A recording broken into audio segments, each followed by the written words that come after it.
147 സംഘത്തിന് 7 പറയുന്നു, വീടുകളിലേക്ക് അവൻ ന്യായം പാലിച്ചു കൊടുക്കുന്നു, വിശപ്പുള്ളവർക്ക് ആഹാരം നൽകുന്നു, കുരുടന്മാരെ അയച്ചു വിടുന്നു, കുരുടന്മാർക്ക് അയച്ചു കൊടുക്കുന്നു, കുനിഞ്ഞിരിക്കുന്നവരെ നിവർത്തുന്നു. അപ്പോൾ കുനിഞ്ഞിരിക്കുന്നവരെ നിവർത്തുന്ന ദൈവമാണ്. ഹല്ലേലൂയ. ലൂക്കോസ് 13:10 മുതൽ വായിക്കുമ്പോൾ ഒരു കൂനിയായ സ്ത്രീയെ കാണാം. ഒരു ശബത്തിൽ അവൻ ഒരു പള്ളിയിൽ ഉപദേശിച്ചുകൊണ്ടിരുന്ന അവിടെ 18 വർഷമായി രോഗാത്മാവ് ബാധിച്ചിട്ട് ഒട്ടും നിവരാൻ കഴിയാതെ കൂനിയായ ഒരു സ്ത്രീ ഉണ്ടായിരുന്നു. യേശു അവളെ കണ്ട് അടുക്ക വിളിച്ചു, സ്ത്രീയെ നിന്റെ രോഗബന്ധനം അഴിഞ്ഞിരിക്കുന്നു എന്ന് പറഞ്ഞ് അവളുടെ മേൽ കൈയിട്ടു. ക്ഷണത്തിൽ നിവർന്ന് ദൈവത്തെ മാറ്റപ്പെടുത്തി. പള്ളി പ്രമാണം നീരസപ്പെട്ട പുരുഷാരത്തോട് വേല ചെയ്യുവാൻ 6 ദിവസം ഉണ്ടല്ലോ, അതിനകം ഒന്ന് സൗഖ്യം വരുത്തിക്കൊണ്ടുപോയി ശബത്തിലരുത് എന്ന് പറഞ്ഞു. കർത്താവിനോട്, കപടഭക്തിക്കാരെ, നിങ്ങൾ ഓരോരുത്തർ ശബത്തിൽ തന്നെ കാളയോ കഴുതയോ തൊട്ടിയിൽ നിന്ന് അഴിച്ചു കൊണ്ടുപോയി വെള്ളം കുടിപ്പിക്കുന്നില്ലയോ? എന്നാൽ സാത്താൻ 18 സംവത്സരമായി ബന്ധിച്ചിരുന്ന അബ്രഹാമിന്റെ മകളായി ഇവളെ ശബത്തിരുന്നാളിൽ ഈ ബന്ധനം അഴിച്ചു വേണ്ടതല്ലയോ എന്ന് ഉത്തരം പറഞ്ഞു. അത് പറഞ്ഞപ്പോൾ അവന്റെ വിരോധികളെല്ലാം അവർ നാണിച്ചു. അവനാൽ നടക്കുന്ന സകല മഹിമകളാലും പുരുഷാരൊക്കെ സന്തോഷിച്ചു. അപ്പൊ ഇവിടെ കൂനിയായ ഒരു സ്ത്രീ അവർക്ക് നിവരാൻ കഴിയുന്നില്ല. നിവർന്നാൽ മാത്രമേ ദൈവത്തിന്റെ തേജസ് കാണാൻ പറ്റുള്ളൂ. ഹാലേലൂയ. നിവർന്ന ദൈവത്തെ സ്തുതിക്കാൻ പറ്റുള്ളൂ. ഹല്ലേലൂയ. നിവരം ഹാലേലൂയ. ജീവിതത്തിൽ കൂന് ഹാലേലൂയ. രോഗാത്മാവ് രോഗം കൊണ്ട് കൂന് വരാം. ജീവിത ഭാരം കൊണ്ട് നമ്മുടെ തല കുനിക്കും. ബന്ധനം അവളുടെ ജീവിതത്തിൽ ബന്ധനമാണ്. സാത്താൻ അവളെ 18 വർഷമായി ബന്ധിച്ചു വെച്ചിരിക്കുന്ന ബന്ധനം കൊണ്ട് അവൾക്ക് കൂന് പിടിച്ചതാണ്. അല്ലെങ്കിൽ ചിലർക്ക് നാണക്കേട് കൊണ്ട് കൂന് തല ഉയർത്താൻ പറ്റാത്ത അവസ്ഥകൾ, എന്നാൽ ദാരിദ്ര്യം കൊണ്ട് കൂന് വരും. എന്നാൽ ഇവിടെ ഈ കൂനിയ സ്ത്രീ ഇതൊക്കെ ആണെങ്കിലും അല്ലെങ്കിൽ അവള് കൂനിനെക്കാട്ടില് അവൾക്ക് മാനസികര ദൈവത്തെ ആരാധിക്കുന്ന ഒരു ചിന്ത കൊണ്ട് അവൾ ആലയത്തിൽ വന്നിരുന്നു. ഹല്ലേലൂയ. കാരണം നമ്മൾ ദൈവസന്നിധി വന്നാൽ എപ്പോഴാണ് നമ്മുടെ ദിവസവും നമുക്ക് അറിയത്തില്ല. ഹല്ലേലൂയ. അതുകൊണ്ട് നമ്മൾ അവൈലബിൾ ആയിരിക്കണം. കർത്താവ് വരുമ്പോൾ നമ്മൾ അവൈലബിൾ ആയിരിക്കണം. കർത്താവ് നമ്മളെ ഒരു ദിവസം വെച്ചിട്ടുണ്ട്. എന്നാൽ ആ ദിവസം നമ്മളവിടെ കാണണം. അല്ലെങ്കിൽ നമ്മളവിടെ കാണണം. അല്ലെങ്കിൽ കർത്താവ് വരുമ്പോൾ നമ്മളവിടെ കണ്ടില്ലെങ്കിൽ, അല്ലെങ്കിൽ ആദാമിനെ നോക്കി കർത്താവ് വന്നപ്പോൾ ആദാം അവിടെ ഇല്ല എന്ന് പറഞ്ഞ പോലെ കർത്താവ് നമ്മളെ നോക്കി വരുമ്പോൾ നമ്മളവിടെ കാണണം. ഞാൻ ഒറ്റയ്ക്ക് കർത്താവിനെ അറിയാം നമ്മൾ എവിടെ ഇരുത്തിയിരിക്കുന്നതെന്ന്. ചിലരെ ആരാധിക്കാന്, ചിലരെ പ്രാർത്ഥിക്കാന്, ചിലരെ ഉപസിക്കാന്, ചിലരെ സുവിശേഷിക്കാന്, അല്ലെങ്കിൽ ചിലരെ മറ്റുള്ളവർക്ക് വേണ്ടി മധ്യസ്ഥ കാണിക്കാന്, അല്ലെങ്കിൽ അങ്ങനെ പലർക്കും ഓരോ പൊസിഷൻ കൊടുത്ത് ഓരോ സ്ഥാനത്ത് ഇരുത്തിയിട്ടുണ്ട്. അല്ലെങ്കിൽ അപ്പോൾ ആ സ്ഥാനത്ത് കർത്താവ് വരുമ്പോൾ നമ്മളെ കാണണം. അല്ലെങ്കിൽ വാ രസിക്കര, ഞാൻ നിന്നെ ആക്കിയെടുത്ത് കാണുന്നില്ല, വാ രസിക്കര. ഹാലേലിയ. ആദാമേ നീ എവിടെ? ഇന്ന് കർത്താവ് ചോദിക്കും, ഞാൻ നിന്നെ ആക്കിയെടുത്ത് നീ ഉണ്ടോ? പ്രാർത്ഥിക്കാൻ ആക്കിയെടുത്ത്, ഉപവസിക്കാൻ ആക്കിയെടുത്ത്, ആരാധിക്കാൻ ആക്കിയെടുത്ത്, മദ്രസ അടയ്ക്കാൻ ആക്കിയെടുത്ത സ്ഥാനത്ത് നീ എവിടെ ഉണ്ടോ? നിന്റെ ആദ്യ സ്നേഹം വിട്ടുപോയോ? നിന്റെ ആദ്യ സ്നേഹം കുറഞ്ഞു പോയോ? കർത്താവ് ആക്കിയ സ്ഥാനത്തൊന്ന് മാറിപ്പോയോ? കർത്താവ് വരുമ്പോൾ കർത്താവ് ആക്കിയെടുത്ത് കാണണം. അങ്ങനെ ചെയ്തു കാണുന്ന മനുഷ്യൻ ഭാഗ്യവാൻ. അല്ലെങ്കിൽ തന്റെ തക്ക സമയത്ത് ആഹാരവീതം കൊടുക്കേണ്ടതിന് രസിക്കൽ ആഹാരവീതം കൊടുക്കുക. അത് ലൂക്കോസ് 12:42 തക്ക സമയത്ത് ആഹാരവീതം കൊടുക്കേണ്ടതിന് യജമാനത്തിന്റെ വേലക്കാരുടെ മേൽ ആക്കുന്ന വിശ്വസ്തനും ബുദ്ധിമാനുമായ ഗൃഹവിചാരകൻ ആര്? യജമാനം വരുമ്പോൾ അങ്ങനെ ചെയ്തു കാണുന്ന ദാസൻ ഭാഗ്യവാൻ. അവൻ തനിക്കുള്ള സകലത്തിനും അവനെ വിചാരകനാക്കി വെക്കുക എന്ന് ഞാൻ സത്യമായിട്ട് നിങ്ങളോട് പറയുന്നു. നിങ്ങളെ അങ്ങനെ ചെയ്തു കാണുന്ന മനുഷ്യൻ ഭാഗ്യവാൻ. പലരും ആ ജോലി വിട്ടുപോയി. ഹല്ലേലൂയ. പലരും ദൈവം അവരെ ആക്കിയെടുത്തില്ല. മാനസികർ ആരാധിച്ചുകൊണ്ടിരുന്നവർ ആരാധന നിർത്തി, പ്രാർത്ഥിച്ചുകൊണ്ടിരുന്നവർ പ്രാർത്ഥന നിർത്തി, ഉപവാസം നിർത്തി, സുവിശേഷം പറഞ്ഞുകൊണ്ടിരുന്നവരൊക്കെ സുവിശേഷം അത് നിർത്തി. മാനസികർ ഇന്ന് പശുതാമ ചോദിക്കുന്നു, ഞാൻ നിന്നെ ആക്കിയ സ്ഥാനത്തുണ്ടോ? നീ ഞാൻ നിന്നെ ആക്കിയ ഞാൻ ജോലിക്ക് പോകുമ്പോഴേ എന്നെ എവിടെ കാണുമെന്ന് എന്റെ സൂപ്പർവൈസറിന് അറിയാം. എന്നെ എവിടെ അന്വേഷിച്ചാൽ കിട്ടുമെന്ന് സൂപ്പർവൈസർക്ക് അറിയാം. അല്ലെങ്കിൽ അവിടെ ആക്കിയ സ്ഥാനത്ത് ഇരുന്ന് എന്റെ ജോലി ചെയ്താൽ മാത്രമേ വിമാനത്തിൽ നമുക്ക് പേച്ചയ്ക്ക് കിട്ടത്തുള്ളൂ. അല്ലെങ്കിൽ നമ്മളെ അവർ പറഞ്ഞുവിടും. അപ്പോൾ അത് തന്നെയാണ് കർത്താവ് നമുക്ക് ഇവിടെ നമുക്ക് ജോലി തരും. അപ്പൊ ഇരിക്കാൻ ഒരു സ്ഥലമുണ്ട്, നമുക്ക് ചെയ്യേണ്ട ജോലിയുണ്ട് എന്ന് പറഞ്ഞ പോലെ കർത്താവ് നമ്മളൊരു സ്ഥാനത്താക്കിയിട്ട് നമുക്ക് ഒരു ഉത്തരവാദിത്വം ഏൽപ്പിച്ചിട്ടുണ്ട്. അല്ലേ ലൂയ. അപ്പൊ അത് കളയരുത്, അത് കളഞ്ഞു വിളിക്കരുത്. അതാ കർത്താവ് പറയുന്നത്. അപ്പൊ ഈ കുഞ്ഞായ സ്ത്രീ എന്നും യോഗത്തിന് വരും, ആരാധന. അല്ലേ അവൾക്ക് അറിയത്തില്ല എന്നോ വിടുതലെന്ന് അറിയത്തില്ല. കർത്താവിന്റെ സമയത്ത് വിടുതല്. അതുകൊണ്ട് അവൾ എന്നും ഈ ചർച്ച വരും. അല്ലേയ. ആ ശബത്തിൽ അവൻ പള്ളിയിൽ ഉപദേശിച്ചുകൊണ്ടിരുന്നു. അവിടെ 18 വർഷമായ രോഗാത്മാ ബാധിച്ചിട്ടും ഒട്ടും നിവരാൻ കഴിയാതെ കൂനിയായ സ്ത്രീ ഉണ്ടായിരുന്നു. യേശു കണ്ടു. ഹല്ലേലൂയ. യേശു നിന്നെ കണ്ടായിരുന്നു വിടുതല. ഹല്ലേലൂയ. യേശു നമ്മൾ കണ്ടായിരുന്നു വിടുതല. ശ്രീമാനസികർ യേശു നമ്മളെയൊക്കെ കാണുന്നുണ്ട്. പക്ഷെ ആ ദിവസം അവിടെ എഴുതി വെച്ചിരിക്കും യേശു അവളെ കണ്ടെന്ന്. അല്ലെങ്കിൽ യേശുവിടെ കണ്ടെന്ന് എഴുതിയെങ്കിൽ അവിടെ ഒരു വിടുതൽ നടക്കും. ഇന്ന് യേശുവിനെ കാണണം, ഇന്ന് യേശു നമ്മളെ ശ്രദ്ധിക്കണം, ഇന്ന് യേശു ഓർത്തു, അന്നെ ഓർത്തു, അല്ലെ കണ്ടെന്ന് പറഞ്ഞാൽ ഓർത്തു, നമ്മുടെ ഫയലെടുത്തു, നമ്മുടെ രോഗത്തിന്റെ ഫയല്, ജോലിയുടെ ഫയല്, നമ്മുടെ സാമ്പത്തികത്തിന്റെ ഫയലെടുത്തു, തലമുറയെ കുറിച്ചുള്ള ഫയല് നമ്മുടെ ജീവിതത്തിന്റെ ഫയൽ അവൻ എടുക്കുകയാണ്. ആപ്ലിക്കേഷൻ ഇട്ടിട്ട് ഇരിക്കുകയാണ്. ഇന്ന് കർത്താവ് ഫയൽ എടുക്കുന്ന ദിവസമാണ്. ഫയൽ കർത്താവ് എടുത്തു, അവന്റെ ഫയലെടുത്തു, അവളുടെ ഫയലെടുത്തു. സ്ത്രീ അവൻ കണ്ടു, യേശുവളെ കണ്ടെന്ന് പറഞ്ഞാൽ അവിടെ ഫയലെടുത്തു, അവിടെ കാര്യം തീരുമാനിക്കാൻ പോവാ. യേശുവളെ കണ്ടു, അടുക്ക വിളിച്ചു, സ്ത്രീയെ നീ ഒരു ദിവസം പോലും മുടങ്ങാതെ വരുന്നുണ്ടല്ലോ, അല്ലേലോ നിന്റെ രോഗങ്ങൾ അഴിഞ്ഞിരിക്കുന്നു, നിന്നെ നിന്റെ ഫയലെടുക്കുന്ന ദിവസമാണ്. ശബരിക്കാരി സ്ത്രീ അനേകം ദിവസങ്ങളിൽ കരുതുക. അന്ന് അവളുടെ ഫയലെടുത്തു. കിണറ്റിക്കരയിൽ എന്നും വെള്ളക്കോരാൻ വരും, പക്ഷെ അന്ന് അവളുടെ ഫയലെടുത്ത ദിവസമാണ്. യേശുവോടെ വന്നു, യേശുവോടെ വന്നിട്ടുണ്ട്, യേശുവോടെ വന്നിട്ടുണ്ട്. നിന്നെ കണ്ട ഗുരു നിന്നെ വിളിക്കുന്നു.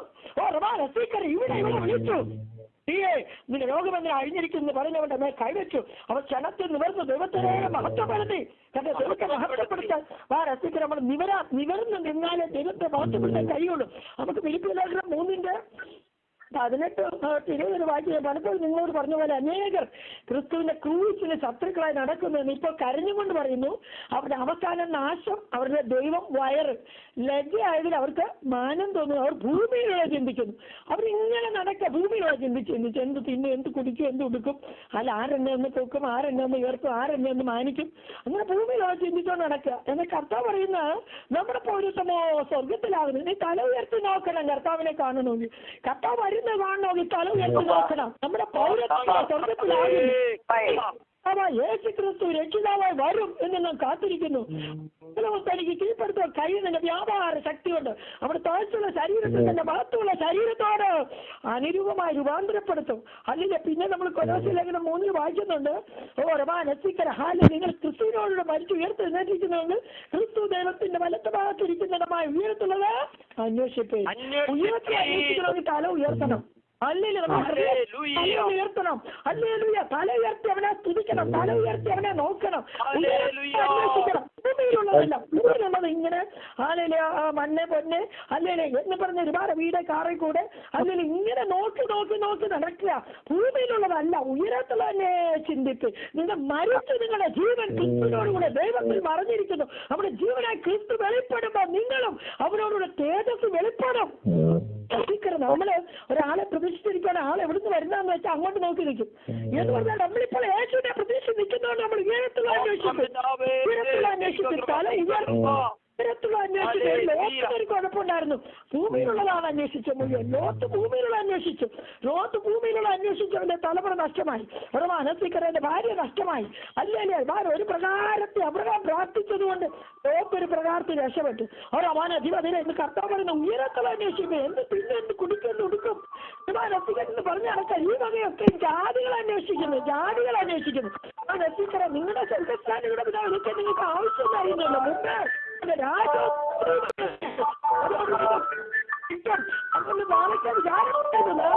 തനിക്കായി വിചാരപ്പെടുമ്പോൾ തെരഞ്ഞെടുത്തു. നോക്കി അവൻ നീരത്തുള്ള തെരഞ്ഞെടുത്തു. അവൻ സോതോം ഗോമോറോയുടെ പേര്, സോതോമിന്റെ പേര് അവൻ കൂടാരമാണ്. അതോ തലനൊക്കി നോക്കി. അല്ലേല ഉൽപ്പത്തി പുസ്തകം 13:14 പറഞ്ഞു, ലോകത്ത് അബ്രാഹാമിനെ വിട്ടു കഴിഞ്ഞാൽ യഹോവ അബ്രാഹാമിനോട് പറഞ്ഞു, നീ തല പൊക്കി നീ ഇരിക്കുന്ന സ്ഥലത്ത് നിന്ന് വടക്കോട്ട് തെക്കോട്ട് ഇങ്ങനെ കഷ്ടപ്പെട്ട് നോക്കുക. നീ കാണുന്ന ഭൂമിയൊക്കെ ഞാൻ നിനക്ക് നിന്റെ സന്തതിക്കാൻ സാധിച്ചത് മറ്റേ ഭൂമിയിലെ പൊടി എണ്ണാൻ കഴിയുമെങ്കിൽ നിന്റെ സന്തതി എണ്ണം. നീ പുറപ്പെട്ട് ദേശത്ത് നെടുകെ കുറുകെ സഞ്ചരിക്കാം, ഞാനത് നിനക്ക് തരും. അപ്പോൾ അബ്രഹാം കൂടാരം നീക്കി ഹെബ്രോനിൽ മമ്രയുടെ തോപ്പിൽ വന്ന് വാർത്ത. അവിടെ യഹോവയ്ക്ക് ആകുപിടം പണിതു. നിയമക്കളെ കാഴ്ചപ്പാടുള്ളവര് അല്ലെങ്കിൽ മാനസിക്കര അകലെ ചെയ്യും, അല്ലെങ്കിൽ ദൈവം മാനസിക്കര ഹാലിൽ തന്നെ തലമുറയെ കുറിച്ച് വിചാരമുള്ളവര് ദൈവം പറയുന്നത് തെരഞ്ഞെടുക്കും. കാരണം അതിന് ലിമിറ്റില്ല, ദൈവം തരുന്നതിന് ലിമിറ്റില്ല. കർത്താവ് നീ കാണുന്ന ഭൂമിയൊക്കെ ഞാൻ നിനക്ക് നിന്റെ സന്തതിക്കും ശാശ്വതമായി തരും. തലമുറയെ കുറിച്ച് വിചാരമുള്ളവർ ദൈവം പറയുന്നത് കേൾക്കും, അവർ തലപൊക്കി നോക്കും. കർത്താവ് നീ തലവെക്കി നോക്ക്. അല്ലെങ്കിൽ ലോത്ത് ആ വട്ടത്തിലുള്ള മാത്രം നോക്കി കൂടാതെ അടിച്ചടിച്ച് പാപികളുടെ ദേശമായ സോദോമിലേക്കും ഗൊമോറയിലേക്കും പോയി.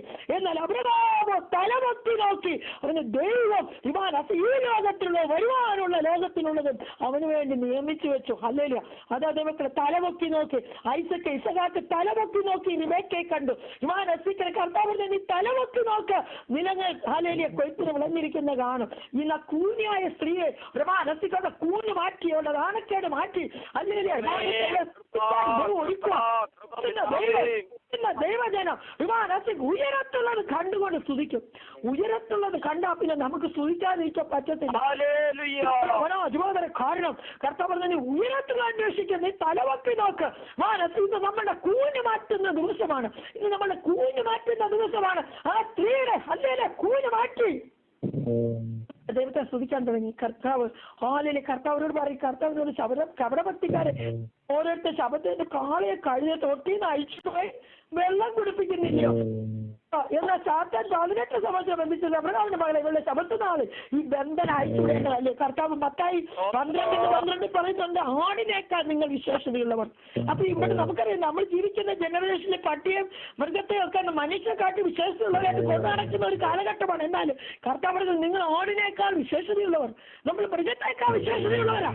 ഇല്ല, അതുകൊണ്ട് ആ മൃഗത്തോട് കാണിക്കുന്ന സ്നേഹമെങ്കിലും നമ്മുടെ മനുഷ്യരോടും കാണിക്കണമെന്ന് കർത്താവ് പറയുക.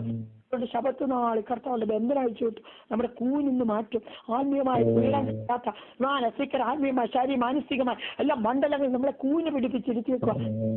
അവനാ ദുഃഖം, നിരാശ, ഭയം, ഭീതി, നാണക്കേട്, അല്ലേല ബോധം, കുറ്റബോധം, ഇങ്ങനെ ഭയത്തിന്റെ കൂന് രീതിയിലുള്ള കൂന് പിടിപ്പിച്ചിരുത്തിയേക്കുക. പ്രാർത്ഥിക്കേണ്ട വണ്ണം പ്രാർത്ഥിക്കാൻ കഴിയാതെ, ആരാധിക്കേണ്ട വണ്ണം ആരാധിക്കാൻ കഴിയാതെ കുരുതരും മുടന്തും ദീനവും കൂനും പിടിപ്പിച്ചിരുത്തിയിരിക്കുന്ന എല്ലാ അവസ്ഥകൾക്കും കർത്താവ് ദിവസങ്ങളെ വ്യത്യാസം വരുത്താൻ പോകും.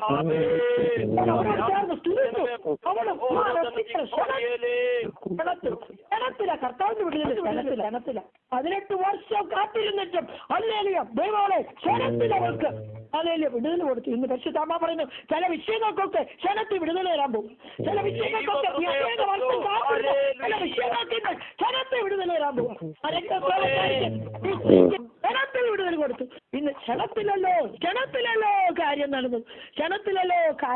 അതുകൊണ്ട് നമുക്ക് ദൈവത്തെ സ്തുതിക്കാം. ഈ ദൈവം നമ്മെ ലജ്ജിപ്പിക്കത്തില്ല. മനുഷ്യൻ നോക്കി നീ ലജ്ജിച്ചു പിന്നെ കൂട്ടിട്ട് ദൈവം നമ്മുടെ കൂന് മാറ്റും. ദൈവം നമ്മുടെ കൂന് മാറ്റും. നമ്മുടെ നാണക്കേട് മാറ്റും. ദൈവം നമ്മുടെ കുറ്റബോധം മാറ്റും. സ്വാതന്ത്ര്യം ആരാധിക്കാൻ സഹായിച്ചു. നമുക്ക് പ്രാർത്ഥിക്കാം. വിശ്വസ്തനായ സ്വർഗ്ഗപിതാവേ, നല്ല സമയത്താണ് സ്തോത്രം ചെന്ന് കർത്താവ് അല്ലല്ലോ കൂനിയായ സ്ത്രീയെ സൗഖ്യം കൊടുത്ത പോലെ ഇന്ന് കർത്താവ് അനേകം പല വിഷയങ്ങളുമായി നിന്റെ കടന്നു വരുന്നുണ്ട്. മുതുകത്തൊരു ഭാരം വെച്ച് പിശാച് പലതിനെ കൂനി നടക്കുമാറാക്കുമ്പോൾ കൊട്ടവിട്ട് കൈകൾ കൊട്ടവിട്ടൊഴിയുന്ന വിമാന ദിവസമാക്കി മാറ്റാൻ പോവുകയാണ്. കൈകൾ കൊട്ടവിട്ട് മുതുകത്തെ ഭാരം മാറ്റി മുതുകത്തെ ഭാരം മാറ്റി സ്വാതന്ത്ര്യത്തോടെ നടക്കുവാൻ നിന്റെ മക്കളെ ഒരുക്കിയെടുക്കുന്ന ദിവസമാണ്. ജീവിത ഭാരങ്ങൾ പേറി ഒരു പ്രകാരത്തിൽ മുന്നോട്ട് പോകാൻ കഴിയാതെ കർത്താവ് നിന്റെ ഭാരവും സകല ഭാരവും മുറുകെ പറ്റുന്ന പാപവും വിട്ട് നിനക്ക് ഉപയോഗിച്ചിരിക്കുന്ന ഓട്ട സ്ഥിരതയോടെ ഓടുക. നോക്കുക. തന്റെ ഉപയോഗിച്ചിരുന്ന അഭിമാന സന്തോഷം ഓർത്ത് അപമാനം അലക്ഷ്യമാക്കി സഹിച്ചു ദൈവസിംഹാസനത്തിന്റെ വലത്ത് ഭാഗത്ത് ഇരിക്കുകയും ചെയ്തു. കർത്താവ് ഇന്ന് പറഞ്ഞാലും എല്ലാ ഭാരവും പറഞ്ഞു നിന്റെ ഭാരമെല്ലാം ഘോരമേൽ ഇട്ടുകൊള്ളുക. അവൻ നിന്നെ പുലർത്തും. നീതിമാൻ ഒരു നാൾ സമ്മതിക്കില്ല. കർത്താവിന്റെ ഭാരം മാറിയവരായി കൈകൾ കൊട്ടവിട്ട് ഒഴിഞ്ഞവരായി നിന്നെ സ്തുതിപ്പാൻ സ്ത്രീ സ്വാതന്ത്ര്യത്തോടെ പോയതുപോലെ കർത്താവ് ഇത് സ്വതന്ത്രരാക്കണം. സ്വാതന്ത്ര്യരാവൻ നിങ്ങളെ സ്വതന്ത്രരാക്കി എന്നാൽ വീണ്ടും കുടുങ്ങിപ്പോകരുത്. എല്ലാ ഭാരവും വിട്ടവരായി കർത്താവ് നിന്നെ സ്തുതിക്കാൻ സഹായിക്കണം. ലാനിക്കൊട്ടിക്കൊണ്ടുവന്ന എല്ലാ ജന്മക്കളെയും സഹായിക്കണം. ആരാധനയിലെ സന്തോഷം മനോജയുടെ സന്തോഷം നിങ്ങളുടെ ബലം വിമാന പുഷ്ടി നിമിത്തം മുഖം തകരും. എല്ലാ ഭാരവും മാറും. കർത്താവ് സ്വന്തമായിട്ട് എല്ലാ ജന്മക്കളെ സഹായിക്കും. നിന്റെ വാസന കുടുംബത്തെ കുഞ്ഞുങ്ങളെ അനുഗ്രഹിക്കണമെന്ന് പ്രാർത്ഥിക്കുന്നു. പല വിഷയങ്ങളും കരങ്ങൾ തരുന്ന പ്രാർത്ഥനയായിട്ട് അസ്തോത്രം നാമത്തിൽ തന്നെ. ആമേൻ. Amen. Thank you very much. Praise the Lord. പ്രാർത്ഥിക്കാം. പരിശുദ്ധനായ ദൈവമേ, സ്വർഗീയ പിതാവേ, ഈ നല്ല തിങ്കളാഴ്ച ദിവസത്തിന്റെ പ്രഭാത സമയത്തിനായിട്ട് നന്ദി നിറഞ്ഞ ഹൃദയത്തോടെ ഞങ്ങൾ നിന്നെ സ്തുതിക്കുന്നു. കർത്താവേ, കഴിഞ്ഞ രാത്രി മുഴുവനും ഉണർന്നിരുന്ന് പ്രാർത്ഥിപ്പാൻ പ്രിയ മക്കളെ സഹായിച്ചുകൊണ്ട് സ്തോത്രം. അപ്പച്ചാ, നീ മനസ്സലിവ് കാണിച്ചതുകൊണ്ട് സ്തോത്രം, നീ കരുണ കാണിച്ചുകൊണ്ട് സ്തോത്രം. ഈ പ്രഭാതത്തിൽ ഞങ്ങൾ അടുത്തു വന്ന പൊന്നുമുഖത്തേക്ക് നോക്കുന്നു. കർത്താവേ, നീ ഞങ്ങളെ ഓരോരുത്തരെയും നോക്കിക്കൊണ്ടിരിക്കുന്നതിനായിട്ട് സ്തോത്രം. അപ്പച്ചോ, 18 സംവത്സരമായി നിന്റെ ആലയത്തിൽ നിരന്തരമായി വന്നു. എന്നാൽ ആ സ്ത്രീയെ അന്ന് കർത്താവ് കണ്ടു. അപ്പച്ചാ, അവളുടെ ഫയൽ എടുത്തു. സ്തോത്രം. പ്രാണനാഥനെ, ഞങ്ങളുടെ ഉടമസ്ഥനെ, നീ ഇന്നത്തെ ദിവസം ഞങ്ങളുടെ ഓരോരുത്തരുടെയും ഫയൽ തുറക്കുന്നു.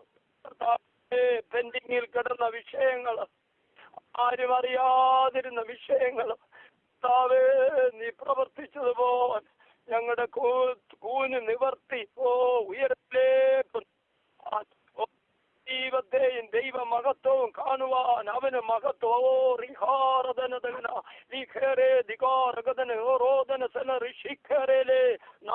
നാളുകളായിട്ട് കർത്താവേ, ഞങ്ങളുടെ ഭാരം നീ മാറ്റി തന്നുകൊണ്ട് സ്തോത്രം. നാൾതോറും ഞങ്ങളുടെ ഭാരങ്ങളെ ചുമക്കുന്ന യഹോവ വാഴ്ത്തപ്പെട്ടവൻ. നാഥനെ, നീ ഞങ്ങളുടെ ഭാരങ്ങളെ എടുത്തു കളഞ്ഞു പുതിയ പാട്ട് തന്നു. ഞങ്ങളുടെ കുട്ട വിട്ടൊഴിഞ്ഞത് കൊണ്ട് ഉയരത്തിലേക്ക് നോക്കുവാൻ, സ്വർഗ മഹിമ കാണുവാൻ, ദൈവപുത്രനെയും വലത്ത് ഭാഗത്ത് ദൈവപുത്രൻ ഇരിക്കുന്നത് കാണുവാൻ, സ്വർഗീയ ദർശനങ്ങൾ കാണുവാൻ ഞങ്ങളെ നീ ഉയർത്തിയത് കൊണ്ട് സ്തോത്രം. പിന്നെയും ദൈവപ്രവൃത്തി വെളിപ്പെടണമേ കർത്താവേ. നല്ല ആലോചന ഞങ്ങൾക്ക് തന്ന പ്രിയ സിസ്റ്ററിനെയും കുടുംബത്തെയും തന്നെ ശുശ്രൂഷ ഏൽപ്പിച്ച് പ്രാർത്ഥിക്കുന്നു കർത്താവേ. അവിടുത്തെ കൃപയിൽ പിന്നെയും പൊതിഞ്ഞു കൊള്ളണമേ എന്ന് പ്രാർത്ഥിക്കുന്നു. പഴയതും പുതിയതും പിന്നെയും വിളമ്പുവാൻ തക്കവണ്ണം ദാസിയുടെ കരങ്ങളിൽ ഏൽപ്പിച്ചു കൊടുക്കണമേ എന്ന് ഞങ്ങൾ പ്രാർത്ഥിക്കുന്നു കർത്താവേ. ഞങ്ങളുടെ ഈ ലൈനിൽ കടന്നു വന്ന് പ്രാർത്ഥിക്കുന്ന എല്ലാവരുടെ മേലും കൃപ പകരണമേ. ആരെങ്കിലും ഇന്ന് ഭാരത്തോടെയാണ് ഇരിക്കുന്നതെങ്കിൽ അപ്പച്ചന്റെ വാഗ്ദത്തമാണല്ലോ അവരുടെ കൂന. കുനിഞ്ഞിരിക്കുന്നവരെ നിവർത്തുന്ന ദൈവം, കുനിഞ്ഞിരിക്കുന്നവരെ ജീവിത ഭാരത്താൽ ഏത് വിഷയത്തിലേക്ക് അവർ കുനിഞ്ഞു പോയെങ്കിൽ എന്റെ അപ്പച്ചനുണ്ട് അവരെ നിവർത്തുവാൻ. കണ്ണുകൾ ഉയർത്തി നോക്കുവാൻ, ഉയരത്തിലേക്ക് നോക്കുവാൻ പിതാവുണ്ട്. പിതാവിന്റെ വലത്ത് ഭാഗത്ത് പുത്രനുണ്ട്. അത് കണ്ട് സ്വർഗീയ ദർശനങ്ങൾ ഇന്ന് കാണുവാൻ ഇടയാക്കണമേ. വലിയ സന്തോഷം ഇന്ന് പകരണമേ ഞങ്ങൾ പ്രാർത്ഥിക്കുന്നു. ഞങ്ങൾ ആരും ക്ഷീണിച്ചും തളർന്നും പോകരുതേ. നിത്യതയെ കണ്ട് യാത്ര ചെയ്യുവാൻ കൃപ തരണമേ. ഹൃദയദൃഷ്ടി പ്രകാശിപ്പിക്കണമേ. വാഗ്ദത്തത്തിന്റെ പരിശുദ്ധാത്മാവിന്റെ അത്യന്ത ശക്തി വ്യാപരിക്കണമേ കർത്താവേ. ഒരു കൃപാവരങ്ങളിലും കുറവില്ലാത്തവരായി നിറവുള്ളവരായി തീരുവാൻ വലിയ ദൈവപ്രവൃത്തി പ്രവയർ ലൈനിൽ വ്യാപരിക്കണമേ എന്ന് പ്രാർത്ഥിക്കുന്നു. ഈ രാജ്യത്തിന്റെ 50 സ്റ്റേറ്റുകളിലും അത് വ്യാപരിക്കണമേ എന്ന് ഞങ്ങൾ പ്രാർത്ഥിക്കുന്നു. വലിയ ദൈവപ്രവൃത്തി നീ ചെയ്യുന്നതുകൊണ്ട് സ്തോത്രം. വലിയ മഴയുടെ മുഴക്കമുള്ളതുകൊണ്ട് സ്തോത്രം. അടിയങ്ങളിൽ നിന്ന് പ്രാർത്ഥിപ്പാൻ പിന്നെ ഈ വേലകൾക്ക് കൃപ തരണമേ കർത്താവേ. കൃപ തരണമേ ഞങ്ങൾ പ്രാർത്ഥിക്കുന്നു. ഏഴേയും താഴ്ത്തി സമർപ്പിക്കുന്നു. പ്രാർത്ഥന അപേക്ഷയും യേശു ക്രിസ്തുവിന്റെ നാമത്തിൽ തന്നെ. ആമേൻ. Praise the Lord. Thank you. Varghese pastor കഴിഞ്ഞ ദിവസം ഷെയർ ചെയ്ത ടെസ്റ്റിമണി ഒന്നുകൂടി ഷെയർ ചെയ്യാമോ പ്ലീസ്? സ്തോത്രം.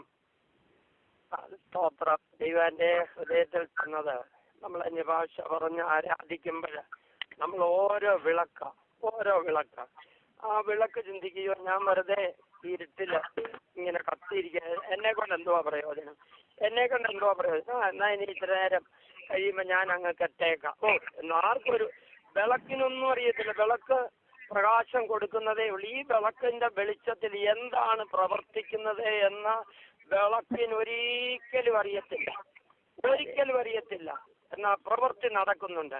ഇതുപോലെയാണ് നമ്മൾ അന്യഭാഷയിൽ അങ്ങോട്ട് ഇങ്ങനെ അന്യഭാഷ പറഞ്ഞുകൊണ്ടിരിക്കും. എന്താണ് ഈ ലോകത്തിൽ സംഭവിക്കുന്നത് എന്ന് ഈ വെളിച്ചത്തിൽ ലോകത്തിൽ അല്ലെങ്കിൽ നമ്മുടെ ഓരോരുത്തരുടെയും വായിൽ നിന്ന് പുറപ്പെടുന്ന ഓരോ അന്യഭാഷയിലും ഈ ലോകത്തിൽ വരുവാനുള്ള ലോകത്തിൽ എന്ത് നടക്കുന്നുവെന്ന് ഒരിക്കലും നമുക്കറിയത്തില്ല. എന്നാൽ വിളക്ക് കത്തിച്ച ആളിനറിയാം എന്താ പ്രവൃത്തി നടത്തേണ്ടുന്നത്, എപ്പോഴാണ് ഈ വിളക്ക് അണയ്ക്കേണ്ടുന്നത്, അല്ലെ ഈ വിളക്ക് കത്താതെ ഇരിക്കാൻ എപ്പോൾ എണ്ണ തീർന്നു എന്നെല്ലാം ഒരു കത്തിച്ച ഒരാൾ ഉണ്ട് പുറകിൽ, അതിനറിയാം. അപ്പൊ പരിശുദ്ധാത്മാവാണ് നമ്മുടെ വായിൽ ഈ അന്യഭാഷ തന്നതെങ്കിൽ ഇതുകൊണ്ട് എന്ത് സംഭവിക്കുന്നു എന്നുള്ളത് നമുക്കറിയത്തില്ല. സംഭവിച്ചു കൊണ്ടിരിക്കുകയാണ്. വെറുതെ വിളക്ക് കത്തിക്കത്തില്ല, വെറുതെ നമ്മുടെ വായിൽ നിന്ന് ഒരന്യഭാഷ പുറത്തു വരത്തില്ല.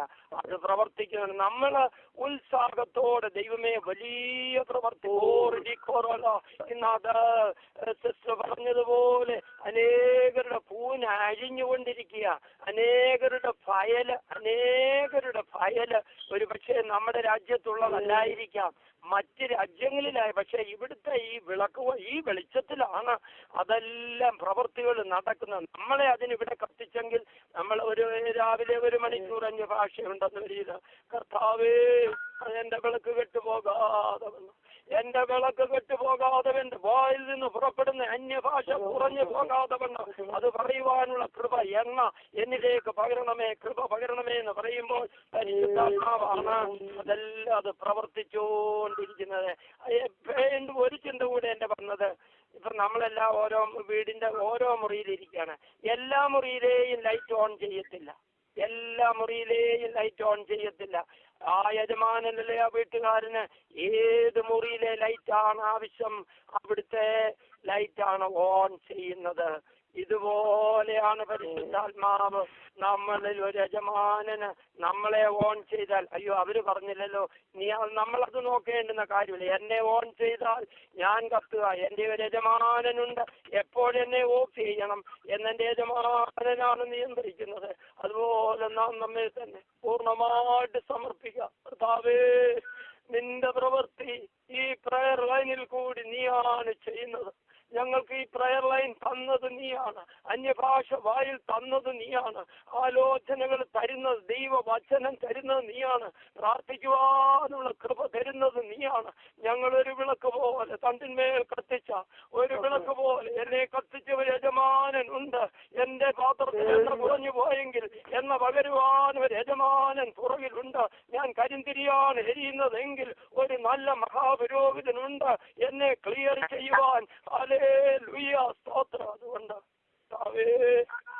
ദൈവത്തിന്റെ പരിശുദ്ധാത്മാവ് നമുക്ക് ഓരോ ദിവസവും ദാസന്മാരിൽ കൂടി നമുക്ക് ആലോചന തരുന്നുണ്ട്.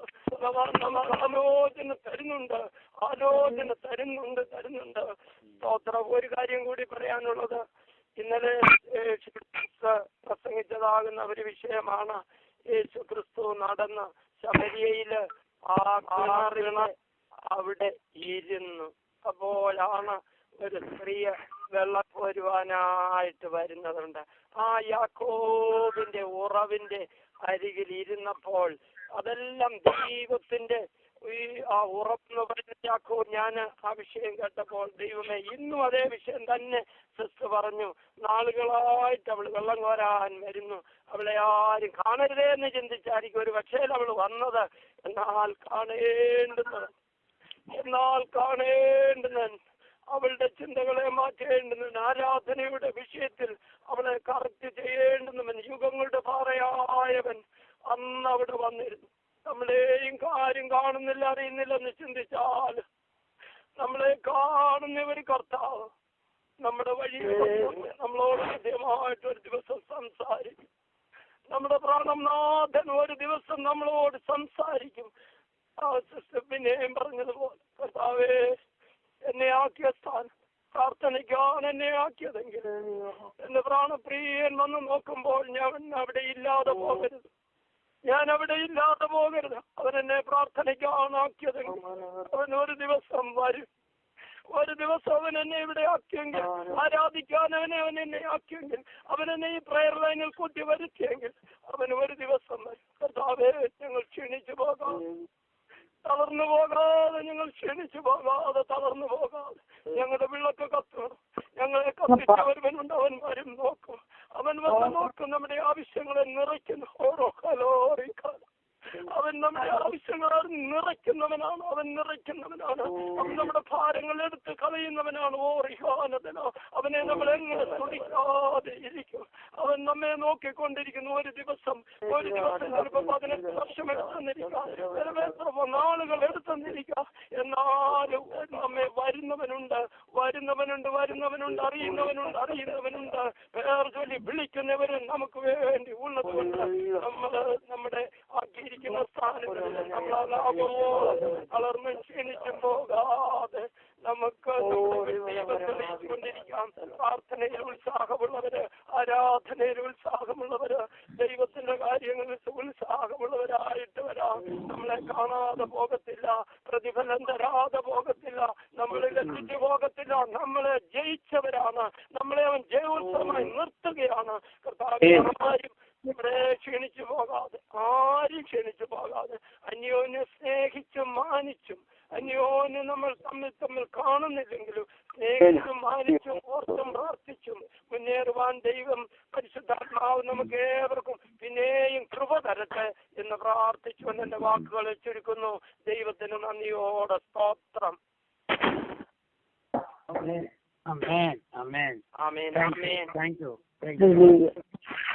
ദൈവമായ കർത്താവ് നമ്മളെ സഹായിക്കുമാറാകട്ടെ. അതുകൊണ്ട് നമ്മുടെ പേര് എന്നാ വരുന്നത് നമുക്ക് അറിയത്തില്ല. എനിക്ക് പെട്ടെന്ന് എന്റെ ഉള്ളത്തിലേക്ക് വന്നൊരു ഭാഗം, സ്തോത്രം, ബെഥെസ്ദ കുളക്കരയിൽ കിടന്ന ആ മനുഷ്യനെ പറ്റിയാണ് ചിന്തിക്കുന്നത്. 5-ാം അധ്യായത്തിൽ വായിക്കുന്നുണ്ട്.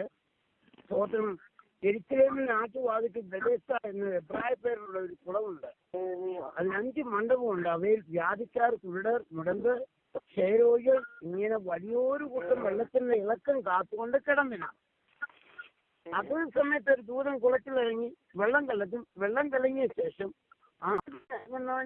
ഏത് വ്യാധി പിടിച്ചവനായാലും അവന് സൗഖ്യം വരും. പിന്നത്തെ വാക്യം നമ്മൾ ചിന്തിക്കേണ്ട വാക്യം. എന്നാൽ 38 ആണ്ട് രോഗം പിടിച്ച് കിടന്ന ഒരു മനുഷ്യൻ അവിടെ ഉണ്ടായിരുന്നു. അവൻ കിടക്കുന്നത് യേശു കണ്ടു. ഇങ്ങനെ ഏറെ കാലമായിരിക്കുന്നു യേശു അറിഞ്ഞു. സൗഖ്യമാകുവാൻ മനസ്സുണ്ടോ എന്ന് എന്നോട് ചോദിച്ചു. രോഗി എന്നോട്, യജമാനെ, വെള്ളം കലങ്ങുമ്പോൾ എന്നെ കുളത്തിലാക്കുവാൻ എനിക്ക് ആരുമില്ല. ഞാൻ തന്നെ ചെല്ലുമ്പോൾ മറ്റൊരു എനിക്ക് ഉണ്ടായി ഇറങ്ങുന്നതിന് ഉത്തരം പറഞ്ഞു. യേശു അവനോട്, എഴുന്നേറ്റ് നിന്റെ കിടക്കയെടുത്ത് നടക്കുക എന്ന് പറഞ്ഞു. ഉടനെ ആ മനുഷ്യൻ സൗഖ്യമായി കിടക്കയെടുത്തുകൊണ്ട് നടന്നു. അപ്പൊ ചിന്തിക്കേണ്ട വിഷയം എന്നാണ്, 35 വർഷമായിട്ട് ഈ മനുഷ്യൻ അവിടെ കിടക്കുക. അപ്പം പുള്ളി ചാടാൻ നോക്കുമ്പോൾ വേറൊരാൾ മുട്ടി ചാടാൻ പോകാം. എന്നാലും ഗിവപ്പ് ചെയ്തില്ലെന്നാ വിഷയം. 35 വർഷം ഇവിടെ ഇങ്ങനെ രക്ഷ സാധിക്കാൻ പോകുന്നു ചിന്തിച്ചില്ല.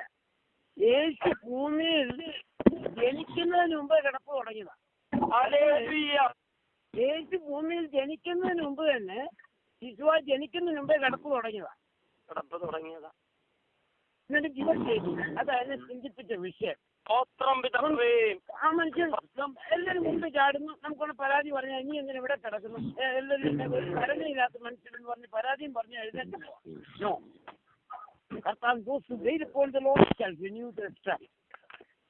യഹോവയ്ക്ക് വേണ്ടി അതാണ് ദൈവാത്മാവ് ഇന്ന് രാവിലെ.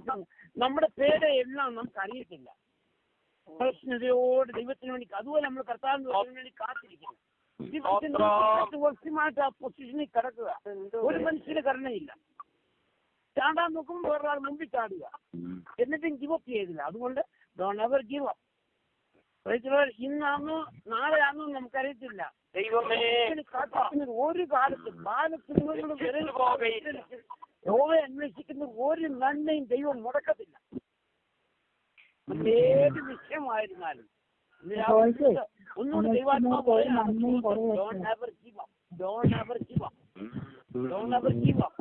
somebody else is heading from running ahead of you. Don't worry. God is on time. ദൈവത്തിന് സമയമുണ്ട്. ആ സമയത്ത് ദൈവം നിശ്ചയമായിട്ട് ഒരു കാലത്തും ദൈവത്തെ അന്വേഷിക്കുന്ന ഒരു കാലത്തും ലഭിച്ചു പോകത്തില്ല. എളിയവൻ നിലവിളിച്ചു, യഹോവ കേട്ടു. യഹോവ അവനെ വിടുവിച്ചു. അവൻ ദൈവത്തിന് വേണ്ടി കാത്തിരിക്കുമ്പോൾ ഒന്നും ഭയപ്പെടേണ്ട. അതുപോലെ ദൈവം പറഞ്ഞ പോലെ തന്നെ സംഭവിക്കും. ആ 38 വർഷമായി കിടന്ന മനുഷ്യന് ഓർത്താൽ മതി. ആ മനുഷ്യനോട് കർത്താവ് പറയുന്നുണ്ട്, നിനക്ക് സൗഖ്യമാവാൻ മനസ്സുണ്ടോ? എല്ലാവരും എന്നെക്കാൾ മുമ്പേ ഓടുന്നു. അതൊന്നും അല്ല വിഷയം, പരാതിയൊന്നും പറയണ്ട. എന്നെ ഒരു മനുഷ്യൻ സഹായിച്ചു ഒന്നും പറയണ്ട, കിടക്കെടുത്ത് നടക്കാനാ പറയുന്നത്. നോക്കണേ, ആ മനുഷ്യനെ അങ്ങനെ നടക്കുമ്പോൾ എല്ലാവരും എന്തോ ചിന്തിച്ചു കാണും. അതിനോട് ശബ്ദത്താന്നൊക്കെ പറഞ്ഞു. ഇത്രയും ചെയ്യാതെ നടന്ന മനുഷ്യൻ സൗഖ്യമുള്ള, അതുപോലുള്ള ശിരസിച്ച് പറഞ്ഞ കൂനുള്ള സ്ത്രീയെ പറ്റി പറഞ്ഞോണ്ടിരുന്നത്. കൂനാണെങ്കിലും എന്തോ എന്ന് പറയും, ശബ്ദത്തിൽ വന്നു. കൂന ഞാൻ പറഞ്ഞില്ല, പറഞ്ഞ് അതുകൊണ്ട് നമുക്ക് പലതും കാണാനുണ്ട്. 40 വർഷക്കാലമായി പ്രജകളോട് മനുഷ്യന് ദൈവത്തിന്റെ ആലയത്തിന് മുമ്പേ ഇരുന്നപ്പോഴാ പത്രോസിനെടുക്ക കൈ നീട്ടുക പണത്തിന്. ഉടനെ മനുഷ്യന് സൗഖ്യം കിട്ടി. സൗഖ്യം കിട്ടിയപ്പം വീട്ടിലോട്ടല്ല പോയത്, ആലയത്തിലോട്ടാ പോയത്. അദ്ദേഹത്തിന്റെ ഉള്ളത്തിലെ ആഗ്രഹം, എനിക്കും ആലയത്തിൽ ഒരു ദിവസം പോകണം. കൊണ്ടുപോകാൻ ആരുമില്ല, എനിക്കൊന്ന് പോകണം. ഇവരെല്ലാം ആലയത്തിൽ പോയിട്ട് എനിക്കൊന്ന് പോയോ. അവിടെ നടക്കുന്ന ഉണർവ് അറിഞ്ഞു. 10 ദിവസമാണ് ഭയങ്കര ഉണർവുണ്ടായി. 3000 പേര് വന്നു, അവർക്കാരും കരുണയുണ്ടായില്ല.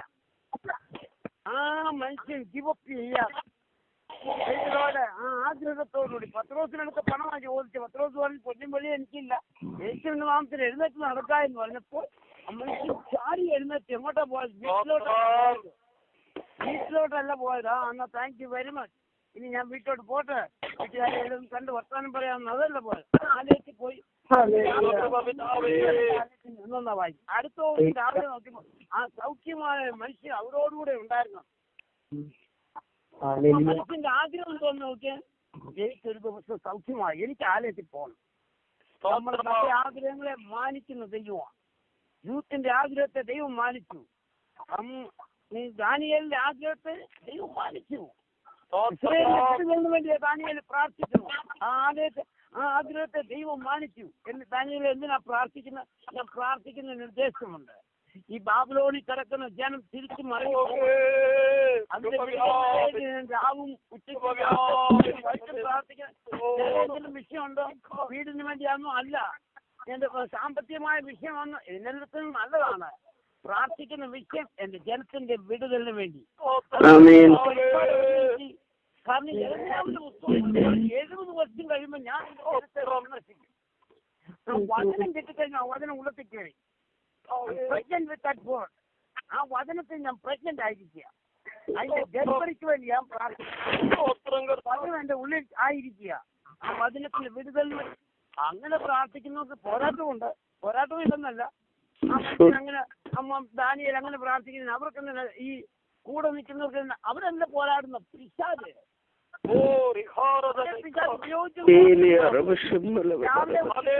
പ്രാർത്ഥിക്കുന്ന ഒരു മനുഷ്യനെ കണ്ടു അത് നിന്ന് പ്രാർത്ഥിക്കുന്നു. നമുക്കെന്നെ ചെയ്യാം. അങ്ങനല്ല, പ്രാർത്ഥിക്കുന്നതിനെതിരെ പോരാട്ടമുണ്ട്.